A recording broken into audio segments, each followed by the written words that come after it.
So my trip was, we left London Victoria on the coach Flexibus, and we arrived at the Le-Shuttle, and this video here will just illustrate kind of the route that you follow.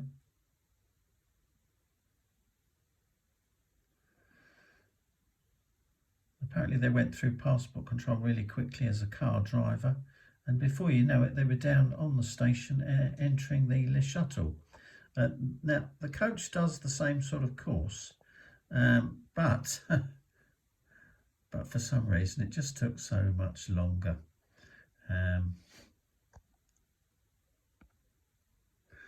As it took so much longer, quite surprisingly.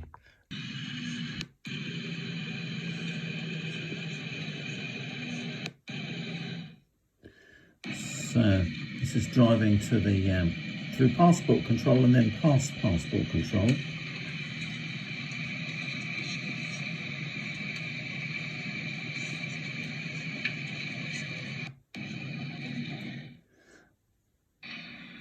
And then eventually we park up.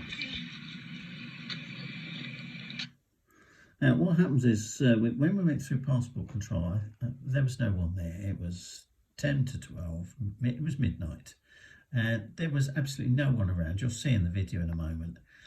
So they stopped the coach and they took us off the coach, went through all the luggage in underneath the coach. We went then through and showed our passports and put all our bags through the scanning machines like you would in an airport. Then we eventually got back on the coach and we drove a few yards and we got to the French.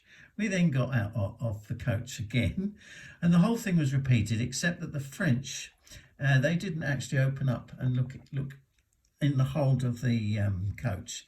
After all that was done, more than half an hour passed. We then drove to a waiting point, and from this point here, the barrier goes up, the light goes green, and you drive down onto the train.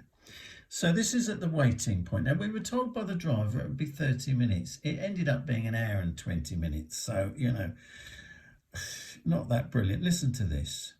So here we are. We're at the Channel Tunnel. Look, it's 12:30 at night, midnight, and it is dead as a door now. Not seen one vehicle, one car coming. We're waiting here to get on the Le-Shuttle. The coach will drive on the Le-Shuttle and it will take us across to Calais. But there's nothing for any of the immigration control to be doing. It's just not in use. Can you hear the sound of the trains? We've got a half-hour break, but there's nothing here to do except go to the toilet. And the vending machines on the right. There they are. So if you're going anywhere and you want to meet a few people, don't come to Le-Shuttle. Go to the port of Dover and go across on a ship, because that's where at least there's something going on. It's not dead. Apologise about the photography.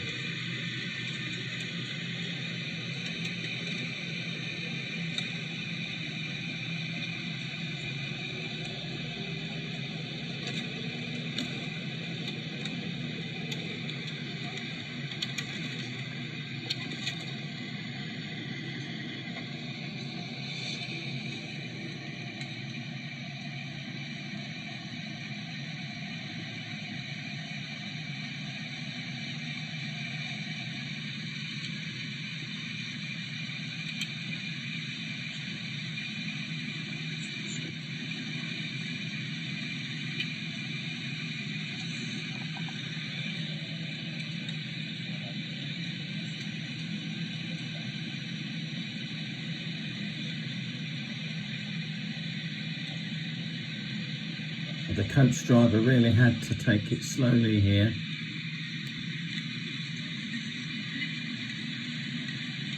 Eventually we travel right to the end, and then from what I could see there was just one coach that followed us. There was just two of us on this train. I didn't see anybody else. So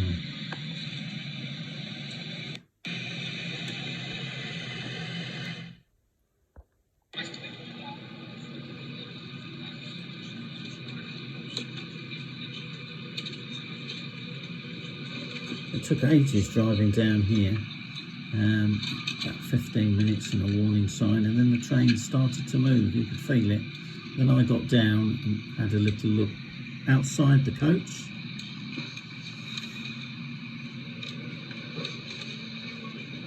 It's my first time on Le-Shuttle, so there you go. And then I got out of the coach, looked at the carriage in front and behind. It's the green logos of the Flexibus. Oh, by the way, their toilet wasn't very impressive. The water... Shuttle.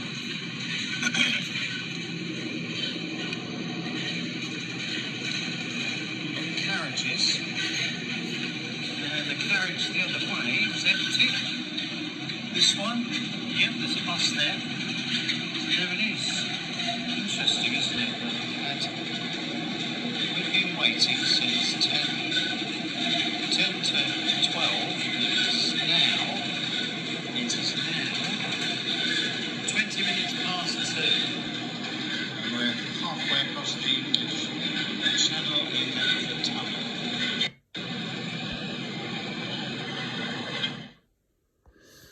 And then we exited the train, and eventually the bus got through the terminus here and joined the main route to Paris. When we got to Paris, we let off most of the passengers, and then the bus drove on and dropped me at Disneyland Paris about 45 minutes later. The time we arrived was around about 9 in the morning, so we hit the traffic rush hour of Paris, which wasn't a lot of fun, but there you go. I got to Disneyland before they opened and had a really good day at Disneyland, and then I came back on the coach to Calais, and that's when we... and then we joined Irish Ferries. Now, this was the ferry we went on. It was a rather nice ship, actually, the Oscar Wilde. There was Irish staff on the ship, and we boarded. I'll show you a bit about boarding. The ferry was a nice ferry, and that was my breakfast, actually, what I had. So that was nice. So I'm just going to pause that now. Stop. Right. I'll just show us a book.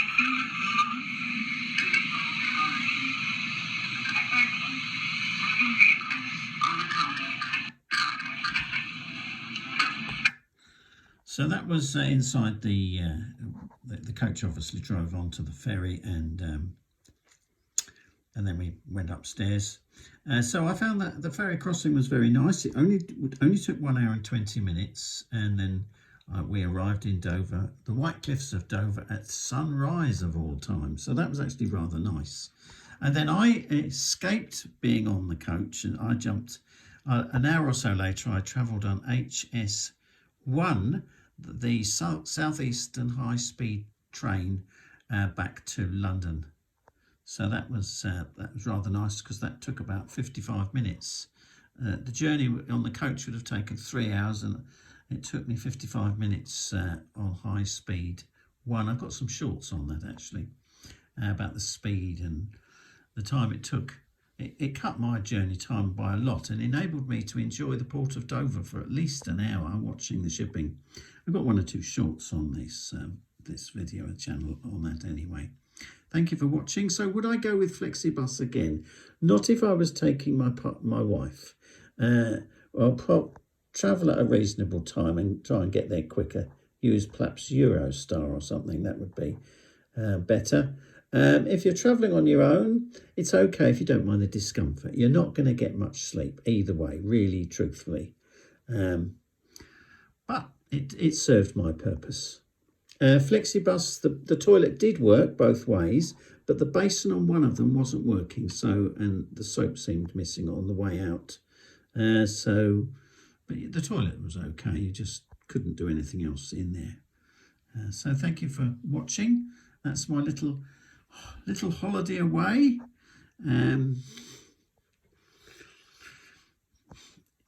It's quite a budget trip. It was £34 each way on the coach. So my coach actually left close an hour and a half late from London Victoria. There were problems, but this is the risk you take when you're travelling on public transport, isn't it?